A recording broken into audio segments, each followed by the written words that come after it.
Wilfried, bonjour. Merci de votre présence aujourd'hui. Merci de participer à notre petit format de conversation interview du Cluster Yachting Monaco. C'est un plaisir de vous avoir parmi nous ce matin.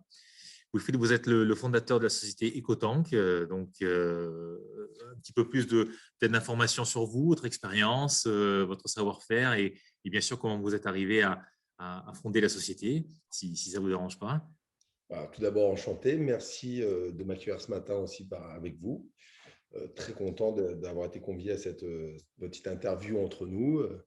Plutôt sympa. Surtout que Monaco me tient vraiment à cœur. Donc moi, effectivement, je m'appelle Wilfried Point. Je suis le fondateur du groupe Azur Train. Donc Azur avec un E, la couleur, donc tendance Azur. Dans ce groupe sont regroupées donc différentes sociétés telles que EcoTank, EcoBoat, EcoClean, EcoJet et Emergency. Donc des entreprises qui sont tournées vers l'environnement et particulièrement vers le nautisme, puisque c'est mon domaine et que j'essaye de rester dedans, puisque c'est celui dans lequel je me sens le mieux et surtout dans lequel j'ai envie de faire des choses. Donc, cette grande aventure a commencé maintenant il y a… Alors, on fête nos 10 ans, mais en fait, les 10 ans du groupe. EcoTank a plus de 10 ans. Je l'ai créé en 2008. Je suis dans le nautisme déjà depuis 20 ans. Donc, en fait, j'étais dans une entreprise qui s'était spécialisée d'une part dans le gréement et le cordage, qui s'appelait Gremco, une entreprise assez connue sur la région. Et j'avais un département qui s'appelait Confort à bord et qui s'occupait des dessalinateurs et des sanitaires à bord des bateaux.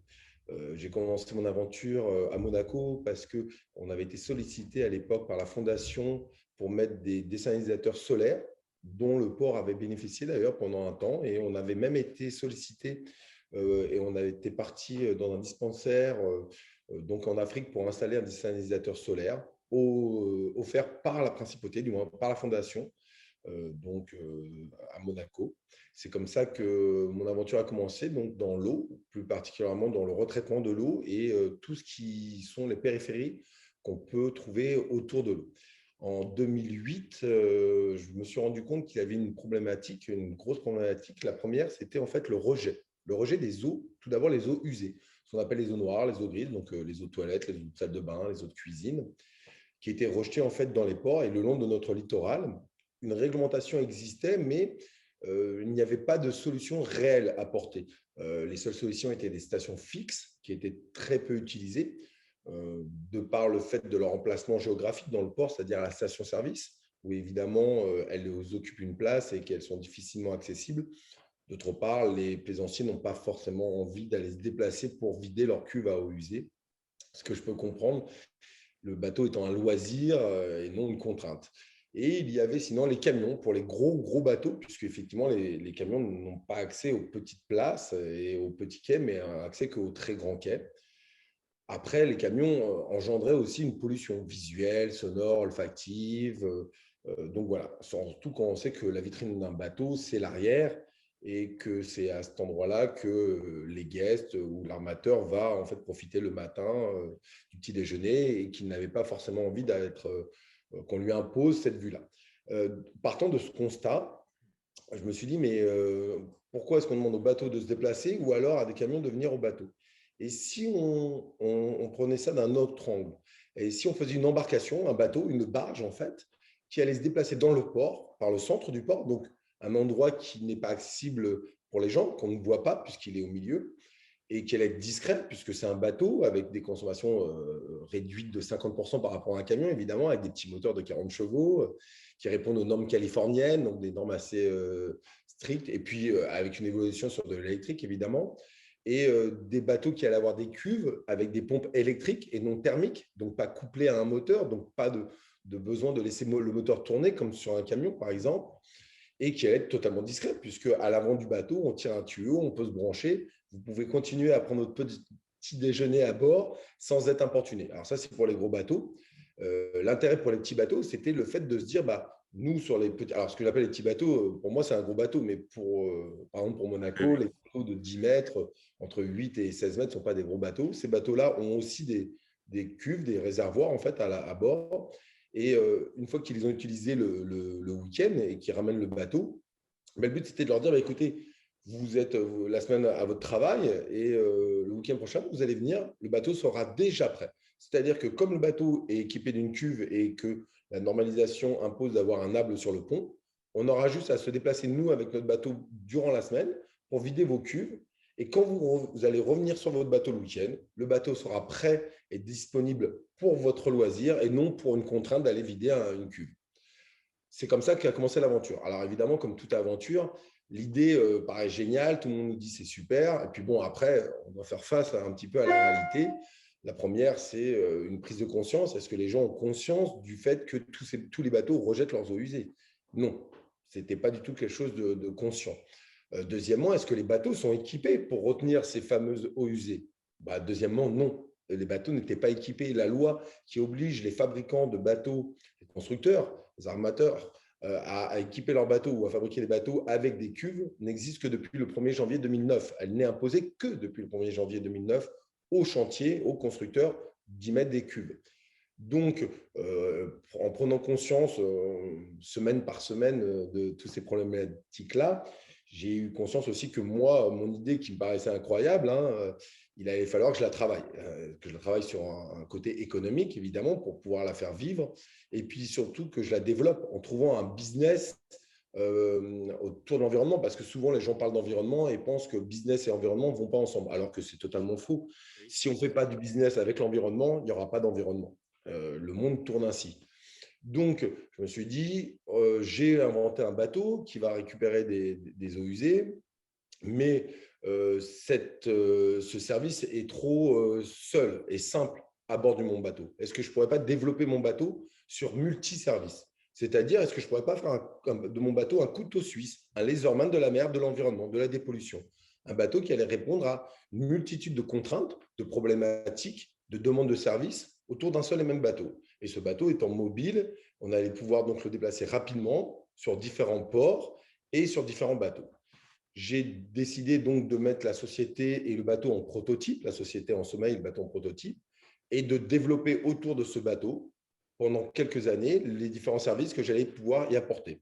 En me rapprochant des ports, en me rapprochant des armateurs, des capitaines de bateaux, en France, mais aussi à l'étranger. Et en allant chercher, en fait, en allant glaner un peu les informations sur de quoi est-ce qu'ils ont besoin, quels vont être les besoins de demain. Et on a développé. Et en 2011, le bateau est arrivé à maturité. Et puis, moi, j'étais aussi au bout. C'est-à-dire qu'il y a un moment où il fallait qu'il se passe quelque chose parce que même avec toute l'énergie du monde, vous savez, c'est très chronophage quand vous décidez de monter une entreprise et qu'au début, c'est compliqué. Vous y mettez beaucoup de vous et beaucoup d'énergie. Donc, à un moment, il faut que les choses aussi se déclenchent. Et j'ai décidé ce dernier été de mettre tout pour moi dans ce que je pouvais faire, en fait, dans ce que j'allais pouvoir faire pour cette entreprise. J'ai arrêté mes autres entreprises, j'ai tout mis là-dedans et j'ai décidé de sillonner en fait l'ensemble des ports entre Monaco et Saint-Tropez pendant tout cet été 2010-2011. Et j'ai eu une chance, c'est que à Monaco, alors c'est pour ça que c'est très intéressant et très marrant aujourd'hui de parler avec vous, à Monaco, pendant cet été-là, j'étais dans le port, il y avait un départ ou une petite pollution et avec mon bateau, j'ai pu opérer directement et montrer de quoi on était capable. Et on a été repéré, que ce soit le port de Monaco, les affaires maritimes, toutes ces instances ont été présents et nous ont soutenus et ont soutenu notre projet en disant votre projet, votre idée, elle est vraiment bien et elle demande à être creusée. Et du coup, ils nous ont accompagnés et sollicités à se présenter à ce qu'on appelle un concours de Business Angel, le SBA, Sophia Business Angel. Et on s'est présenté à ce concours-là. On a eu une chance incroyable. Alors, avant, je disais une chance. Aujourd'hui, je pense que c'est du travail, en fait. On a beaucoup travaillé et on a gagné le Sophia Business Angel, donc cette fameuse année 2011. Et ça a été en fait un tournant, puisque à la suite d'avoir gagné ce concours, des actionnaires, des investisseurs potentiels se sont donc intéressés à mon idée et puis aussi un petit peu à la personne, je pense, qui était un peu atypique. Ils se sont dit, il est un peu fou, mais il a une idée folle et c'est peut-être avec des idées folles qu'on peut des fois changer les choses. Et ils m'ont proposé de monter, d'après mon idée et d'après mes perspectives, un groupe dans lequel on allait y mettre en fait toutes ces différentes idées et essayer de les réaliser. On a donc fait une levée de fonds auprès de Business Angel. Alors, les Business Angel, normalement, les entrées sont autour des 50K, les tickets d'entrée, avec des plafonds entre 250 et 400 au niveau de la levée. Et on a fait une levée incroyable puisque nous avons eu des tickets d'entrée à 200, 250K et une levée folle à plus d'1 million, 1,5 million, qui est restée très longtemps la plus grande levée de fonds pour un Business Angel. Et ça a donné donc un coup de boost, si vous imaginez, un coup de boost incroyable à tout ça. Donc, l'aventure est partie de là. Donc, à partir de ce moment-là, on a créé Azure Trend. On a créé une entreprise, donc Ecotank, qui allait récupérer les polluants liquides auprès des bateaux. Et Econorm, qui allait mettre aux normes les bateaux, puisque, évidemment, comme que depuis 2011, 2009, on avait l'obligation d'installer des réservoirs dans les bateaux, il fallait équiper aussi tous les bateaux avant 2009 pour qu'ils répondent à cette fameuse réglementation. La réglementation est assez simple. En Méditerranée, il faut savoir que normalement, c'est rejet zéro. Après, il y a une loi, il y a la Marpol, il y a ensuite la loi européenne et la directive européenne et la loi française qui imposent aucun rejet à moins de 12 000 des côtes, sauf si vous êtes équipé de stations de retraitement. Les stations de retraitement donnent l'autorisation, si elles sont à dilution, d'être rejetées à 3 000 des côtes et à 4 nœuds en navigation. Et ensuite, vous avez les stations de mini-épuration, c'est-à-dire ce sont comme des mini-bioréacteurs qui, elles, donnent un droit de rejet à 300 d'une côte, d'un mouillage, d'un port ou de quoi que ce soit, et toujours en navigation à 4 nœuds. Il faut savoir qu'en fait, aucun système n'a l'autorisation de rejeter dans un port ou le long du littoral ou un mouillage. Ça, il faut bien le savoir.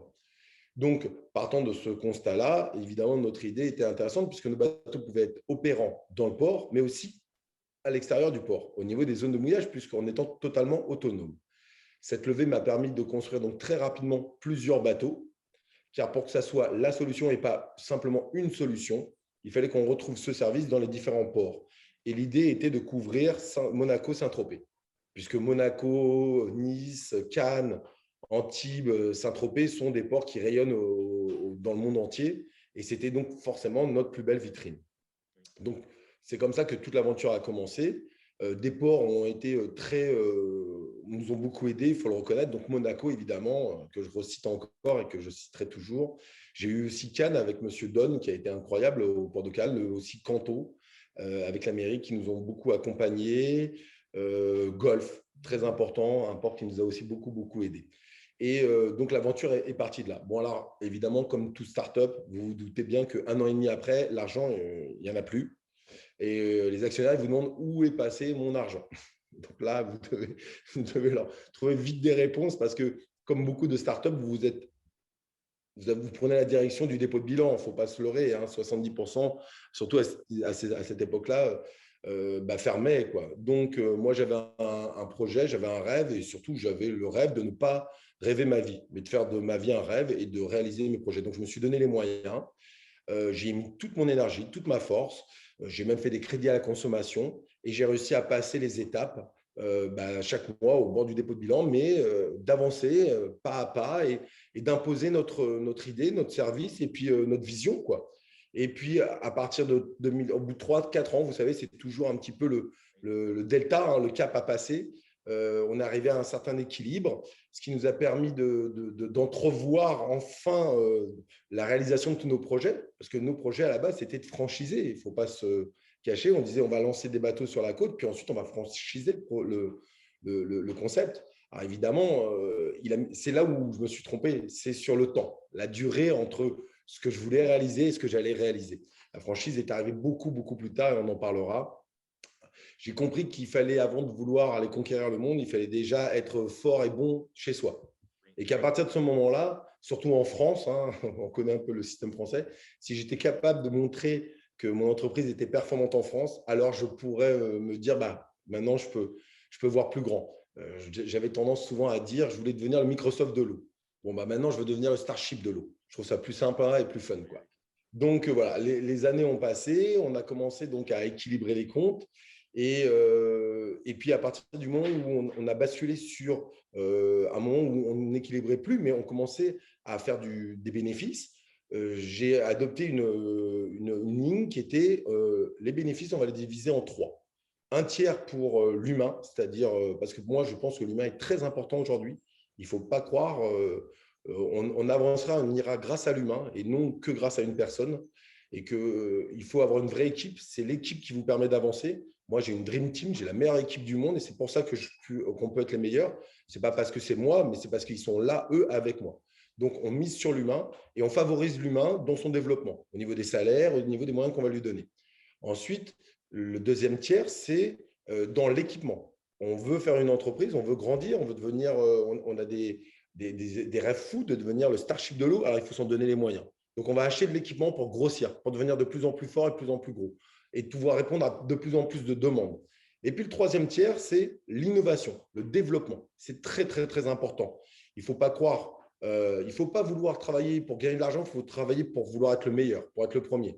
Et si vous l'êtes, alors on gagnera de l'argent. Mais dans l'idée, c'était ça. On va réussir, on va montrer qu'on est les meilleurs. Mais pour être les meilleurs, il faut se donner les moyens. Parce qu'on peut être bon. Usain Bolt, il n'est pas bon, il est meilleur. S'il fait 2 centièmes de seconde de moins que les autres, c'est parce qu'il travaille 2 fois plus que les autres. C'est ça la différence entre bon et meilleur. Et c'est ça aussi qui était un peu la mentalité et l'idée. Donc, partant de ce principe-là, on a réinvesti donc tous les ans nos bénéfices et on a grossi. Et on est devenu de éco-tank et éco-norme, et ben on a ouvert des départements. Donc, on a commencé à grossir. On a commencé à se diriger vers la dépollution, qui était pour moi quelque chose de très important.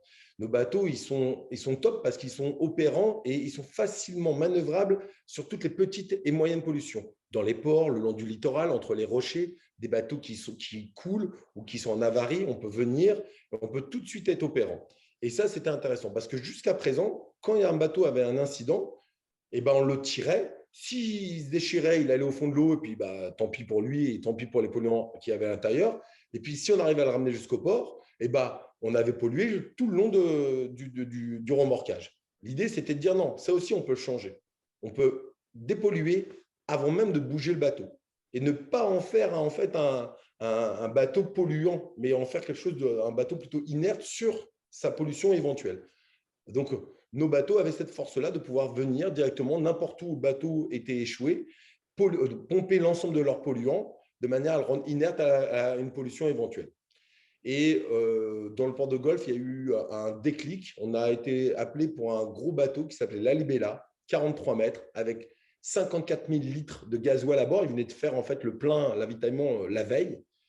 Et à bord de ce bateau, il y avait un super capitaine qui avait une vraie énergie, une vraie volonté au niveau environnemental et qui n'a pas été écouter les experts et son assurance, mais qui a dit non, non, non, on va tout de suite encadrer. Et le port qui a été aussi top. Et du coup, on a été appelé et on a dû tout de suite trouver des solutions pour pouvoir encadrer cette avarie et surtout ce bateau qui avait coulé dans le port et trouver des solutions. Et en trouvant des solutions, on a inventé, encore comme toujours, on a réinventé notre métier. Et on a grossi en apprenant en fait sur le terrain. Parce que 54 000 litres de gasoil à pomper sous l'eau, c'était une nouvelle épreuve pour nous. Ce n'était pas aussi simple que de le pomper quand il est à la surface.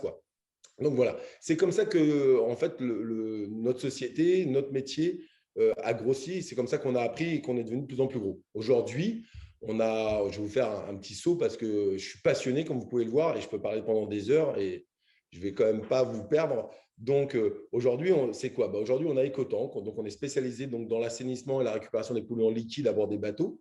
Donc tous les déchets, qu'ils soient des eaux usées, des eaux souillées, des eaux de cale, la filtration des carburants, le nettoyage de ces fameux réservoirs, mais aussi les déchets solides, les poubelles quand les bateaux sont en mouillage ou lorsqu'il y a des avaries ou un nettoyage le long du littoral avec différents bateaux qui ont différents filets qui permettent la récupération de différents polluants. L'idée chez EcoTank aussi et dans l'ensemble du groupe, c'est de vous revaloriser, c'est-à-dire de ne pas se dire on a trouvé, on a détecté, on a localisé en fait une problématique, on a trouvé une solution, mais quelle est la finalité de cette solution?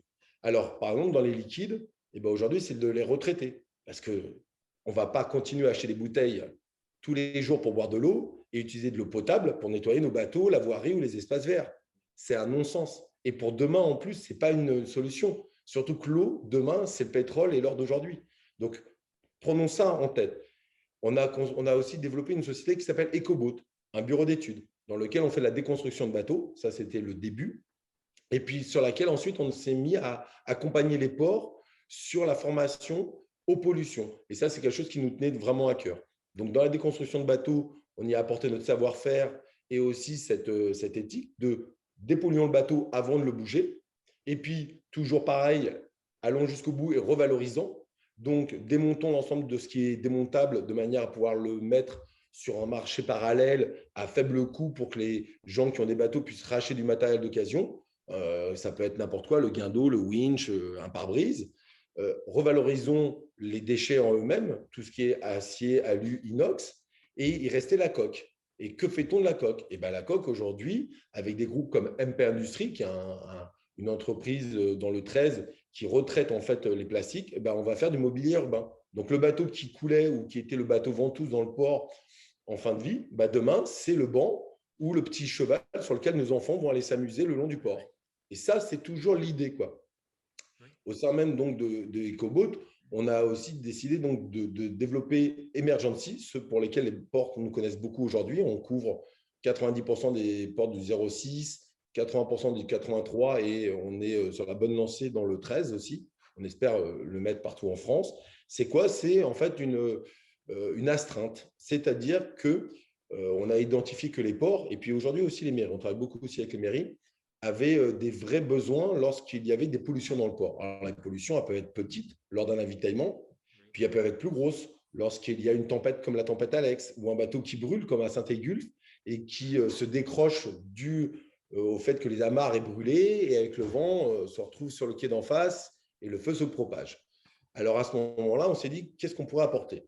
Les ports, eux, ils ont du matériel. Mais le matériel, qu'est-ce qu'ils ont comme matériel de dépollution? Souvent, ils ont du matériel qui leur a été vendu par un commercial qui est là pour faire son job, qui leur a vendu du matériel. Mais est-ce que ce matériel correspond réellement aux vrais besoins du port?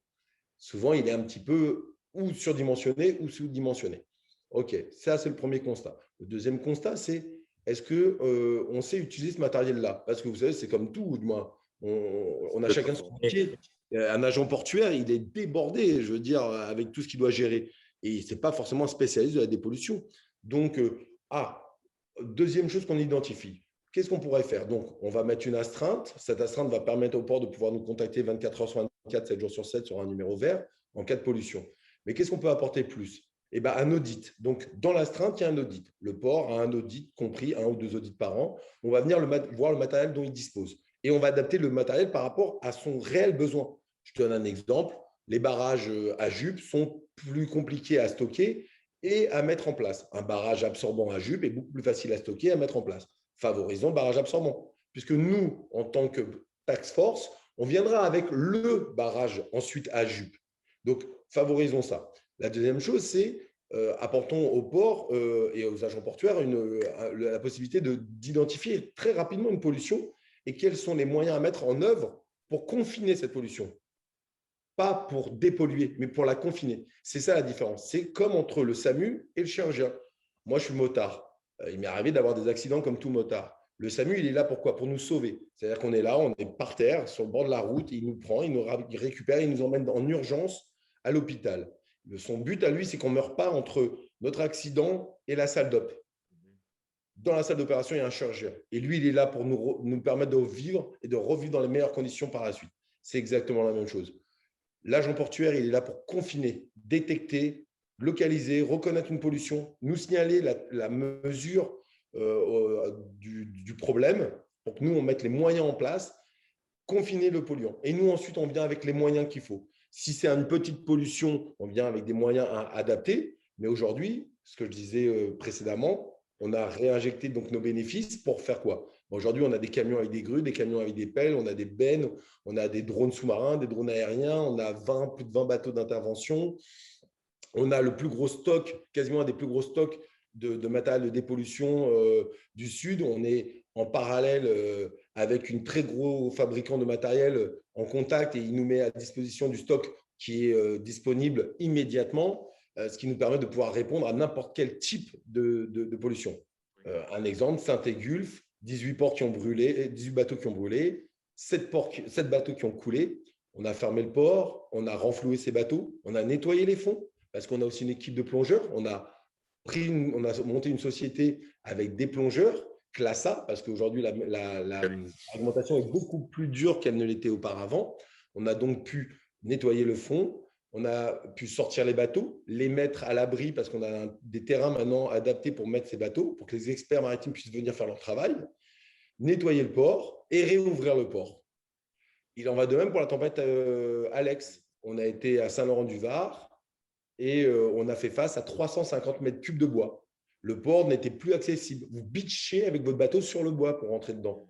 7 jours après, le port, le chantier Monaco Marine était opérationnel et pouvait retravailler. On a mis les moyens qu'il fallait, camions, des pelleteuses, des bennes. On a mis tous nos moyens pour pouvoir faire face à ce type de problématiques qu'on peut rencontrer. Oui. Voilà un peu aujourd'hui ce que l'on fait.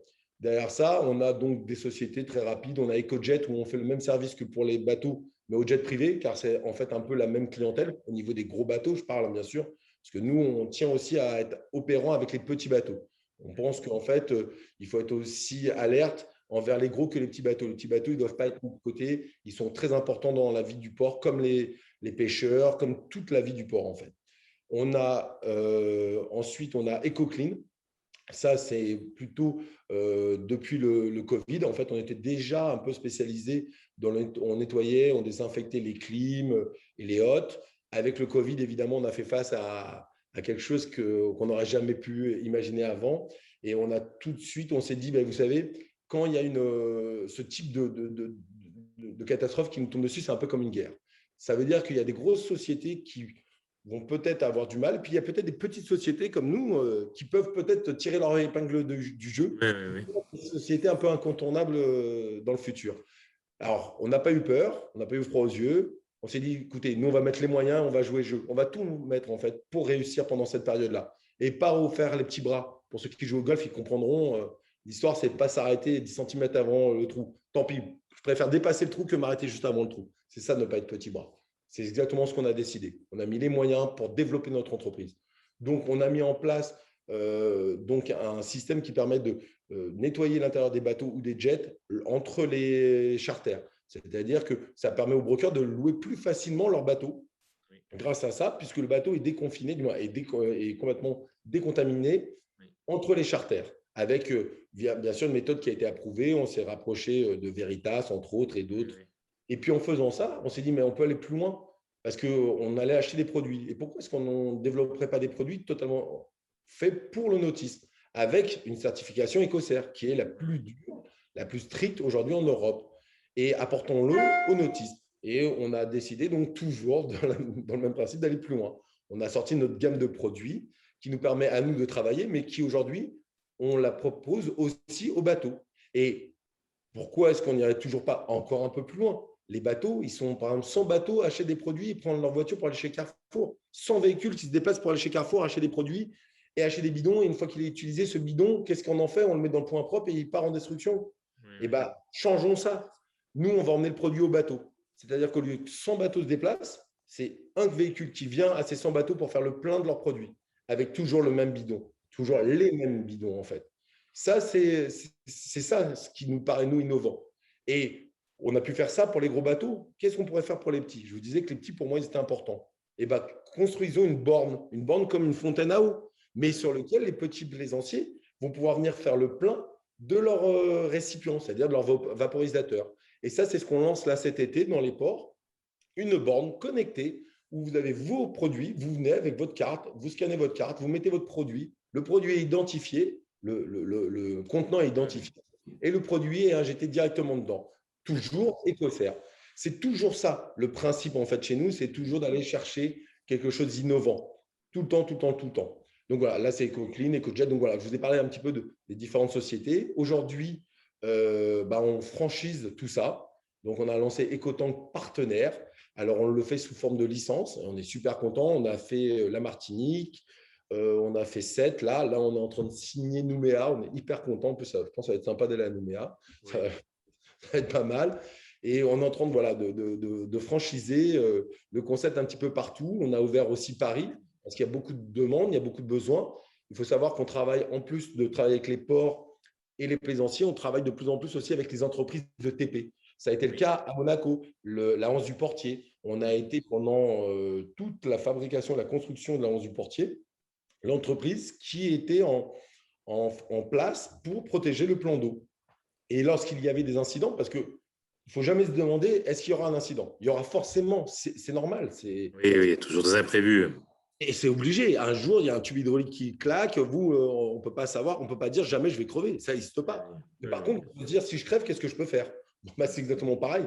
On ne peut pas imaginer qu'une grue, elle n'ait jamais un problème. C'est pas vrai. Ou que même un humain, il n'est pas un souci. Donc le but, c'est de se dire, bah non, il y aura. Alors, qu'est-ce qu'on peut faire pour? Et ça, les affaires maritimes, la police maritime de Monaco, le port et les entreprises qui ont travaillé autour de l'agence du portier ont été vraiment, je pense, précurseurs parce que je ne l'avais jamais vu nulle part ailleurs dans le monde d'anticiper ce type de problème. Et donc, ils nous ont mis en place, ce qui a permis que lorsqu'il y avait un incident, eh ben, on avait formé le personnel, on avait mis du matériel déjà prêt à être déployé et on était sur site de 6 heures du matin à 23 heures ou même minuit, je crois. Et donc, lorsqu'il y avait le moins d'incidents, le départ, on était là, prêt à être opéré et à être opérant, ce qui a permis de faire aucune pollution. Aucune pollution n'a touché ni le larvoto, ni les rochers, ni quoi que ce soit. Et on est parti de ce principe et on a développé ça ensuite, bah, vous vous en doutez bien, un petit peu partout. C'est-à-dire qu'aujourd'hui, que ce soit sur Paris, dans les voies navigables ou un peu partout, on propose donc justement à ces fameuses entreprises du TP de pouvoir être présent avec eux lors de leurs opérations pour pouvoir pas être opéré, mais être préparé la problématique si un jour elle se rencontre et être opérant au moment où elle arrive. Vous avez été l'un des pionniers vraiment dans ce domaine. Vous êtes toujours avant-gardiste, vous pensez toujours au futur et c'est très bien, Wilfried, parce que c'est vraiment le sujet important d'aujourd'hui, c'est le futur de nos océans, le futur de notre planète. Vous avez une équipe très performante, vraiment, vous avez une équipe qui marche très bien, qui est très présente et qui rassure même les capitaines, les clients. Donc, c'est vraiment très impressionnant. Est-ce que vous, de votre point de vue, vous sentez vraiment un vrai intérêt, un vrai engouement, il y a vraiment comment dire, une vraie demande de la part des capitaines, de la part des armateurs, de la part des bateaux, surtout de plus en plus de grosses unités qui se développent dans le monde. Les chantiers sont pleins, sont vraiment pleins de commandes de bateaux de plus de 100 mètres. Est-ce que vous sentez vraiment que cette demande est en train d'exploser? Ah oui, je pense qu'il y a eu une vraie prise de conscience déjà. Moi, je vous dis, j'ai commencé il y a quelques années, donc je me rappelle que quand j'arrivais, que je proposais mon idée, on me riait pas au nez, mais bon, déjà pour avoir un rendez-vous, c'était compliqué. Et puis, souvent, les gens découvraient en fait une problématique. Aujourd'hui, c'est plus du tout le cas. Que ce soit les ports, que ce soit les professionnels, que ce soit les capitaines, que ce soit juste le marin, ou ne serait-ce même que une personne comme moi qui a un bateau, un petit bateau, et qui prend plaisir le week-end à sortir, tout le monde commence à vraiment prendre conscience de tous ces problèmes-là. Alors, où on en prend conscience par le biais de nos enfants qui nous alertent là-dessus, parce que les enfants sont, je pense, un vrai véhicule, vraiment une sensibilisation auprès de leurs parents pour leur dire prenez conscience. Et puis, il y a aussi juste des gens qui prennent conscience par eux-mêmes parce qu'ils sont alertes, qu'ils ouvrent les yeux et qu'ils se rendent compte des choses. Alors, oui, on voit et on sent et on ressent vraiment qu'il y a une vraie prise de conscience, que les choses avancent dans le bon sens. Alors, bien sûr, c'est souvent ce que j'ai tendance à dire, c'est il ne faut pas essayer d'aller taper pour faire avancer les choses. Il faut plutôt essayer d'expliquer et d'accompagner. C'est tellement facile de dire ça, ça ne va pas. C'est tellement mieux de dire regardez, ça marche bien et ça, on peut l'améliorer. Et je pense que c'est ça qu'il faut. C'est plus important, d'après moi. Hein. Et donc, c'est ce que nous, on essaye de faire en fait avec les ports qui, eux, nous suivent, avec les bateaux qui nous suivent, avec les professionnels qui nous suivent. Mais oui, oui, oui, vous avez entièrement raison. Il y a une vraie prise de conscience. On voit, moi, je me rappelle, il y a 1 an et demi ou 2 ans, au Symposium de Monaco, qui parlait qu'il y avait des tortues. On avait revu des tortues dans le port de Monaco. C'est quand même incroyable, c'est génial, quoi. Donc, oui, oui, bien sûr. Alors, le port de Monaco, évidemment, il y a d'autres ports qui sont dans cette démarche-là. Et puis, de toute façon, il n'y a pas le choix, hein, parce que si on ne fait pas ça, nos enfants, nos petits-enfants, ils ne vont pas la connaître comme nous, on l'a connue, la mer. Alors là, on parle de la mer, il y a les océans, il y a les rivières, mais tout ça doit aujourd'hui changer et c'est en bonne voie. Maintenant, il faut pas lâcher, parce que c'est toujours pareil. Le problème, c'est qu'il y a peu de gens qui font n'importe quoi, mais c'est eux qui ont le plus gros, le plus d'impact. Donc, il faut aussi que les gens qui ont conscience poussent les gens qui font n'importe quoi à ne plus faire n'importe quoi. Et malheureusement, pour ça, il faut des règles. Je prends un exemple.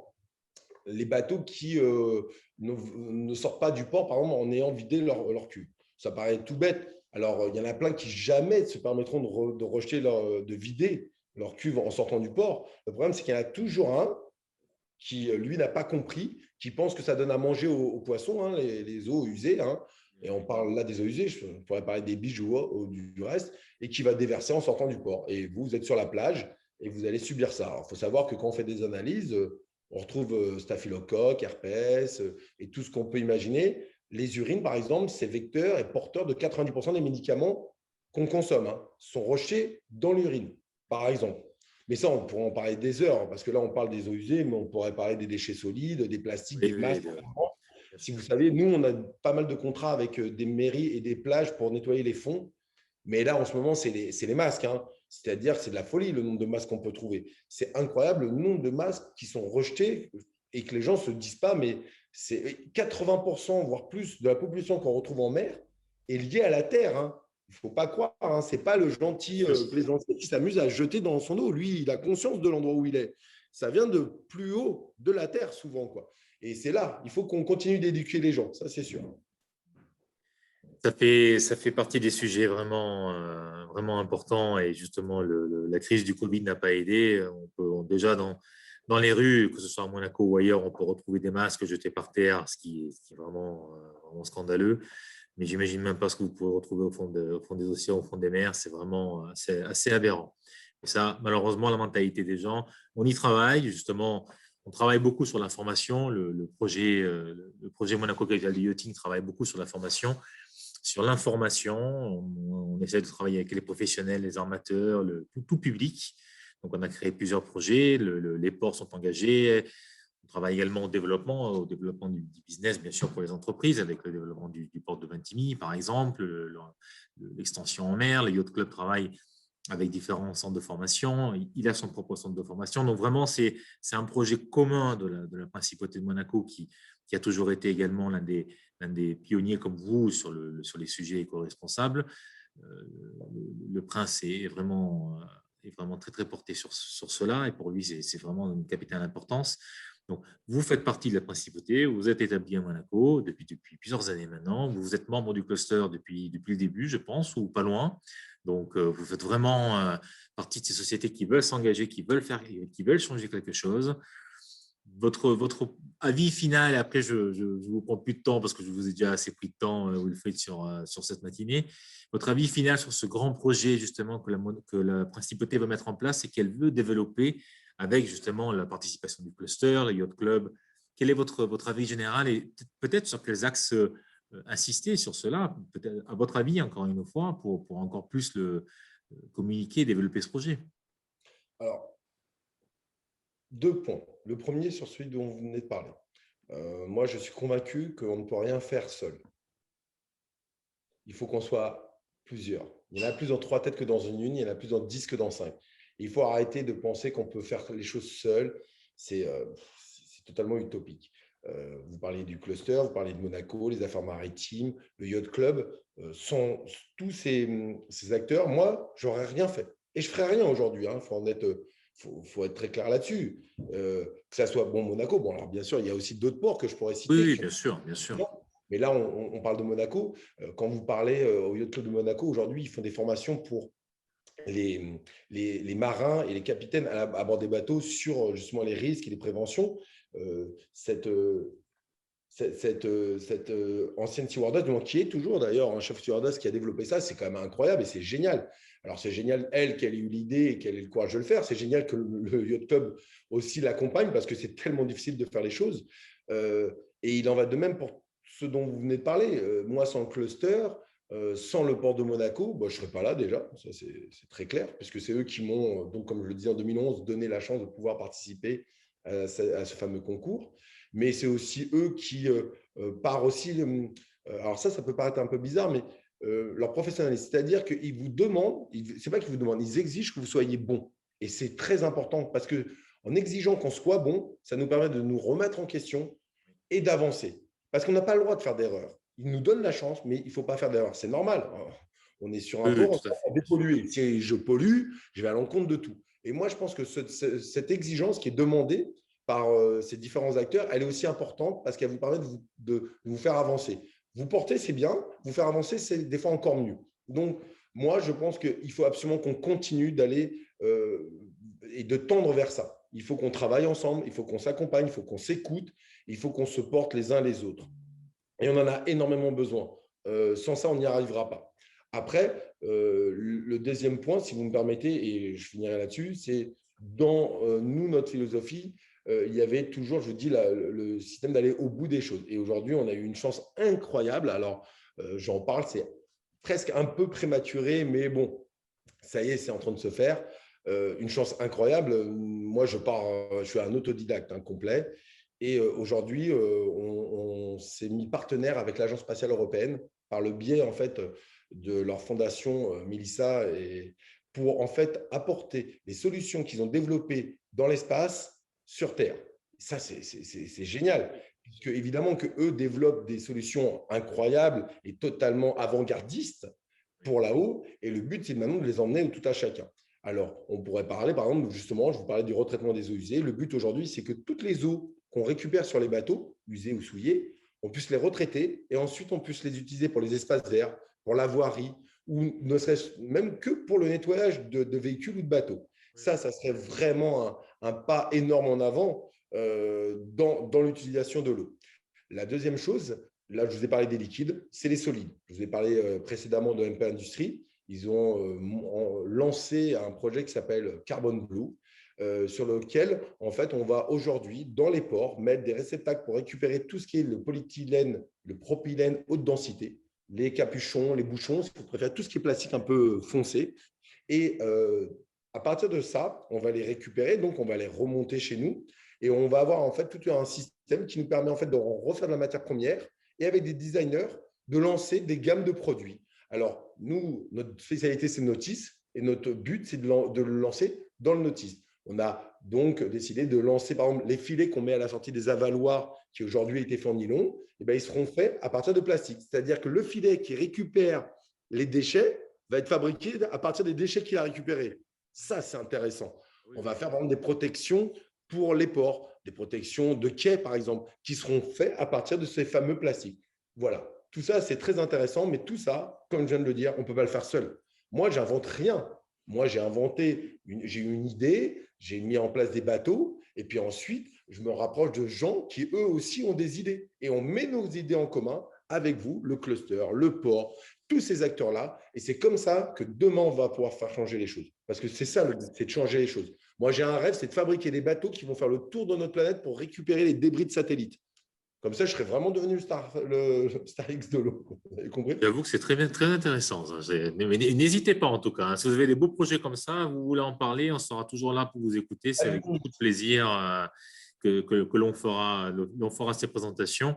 Et au contraire, c'est très intéressant pour tous les membres, c'est très intéressant pour tous les professionnels, puisque c'est important de parler de ces sujets-là, mais c'est également important de parler des actions qui sont mises en place et qui malheureusement souvent se perdent un peu dans une communication de masse qui existe aujourd'hui. Il y a beaucoup de greenwashing et beaucoup de projets qui n'aboutissent pas.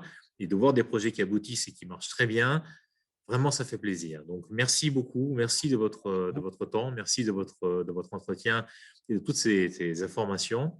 J'espère vous voir très bientôt au club en espérant que cette crise sanitaire s'achève rapidement. Et j'espère vraiment voir aussi toutes vos équipes. Et en tout cas, voilà, avec plaisir, le cluster yachting sera toujours là. Et encore merci de votre temps. Merci beaucoup. Merci beaucoup, beaucoup. Au plaisir, Wilfried. Bonne journée. Merci beaucoup. Merci de même. Plaisir. Au revoir.